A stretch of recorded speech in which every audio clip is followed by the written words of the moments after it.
வராது. அதற்கான அவசியம் இருக்காது.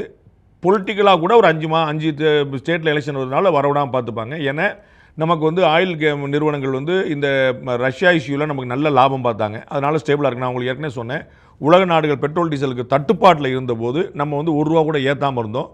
அதனால் அதை அந்த அமௌண்ட்டை பேலன்ஸ் பண்ணுவான்னு நினைக்கிறேன். திரு சிதம்பரம் அவர்கள் நிதித்துறை அமைச்சராக இருந்தபோது எவ்ரி டே நீங்கள் பார்த்துருப்பீங்க, தலைப்பு செய்தியாக இருந்துச்சு. அதுக்கப்புறம் ஒரு கட்டத்தில் பழகிடுச்சு நமக்கு. இன்றைக்கி போனால் ₹100, நாளைக்கு போனால் ₹102, நாளைக்கு போனால் ₹103. நம்ம ஒரு கட்டத்தில் பழகிட்டோம். இன்றைக்கி ஒரே பெட்ரோல் ப்ரைஸ் தான் மாறாமல் கிட்டத்தட்ட 3 வருஷத்துக்கு மேலே ஒரே பெட்ரோல் ப்ரைஸில் இருக்குது.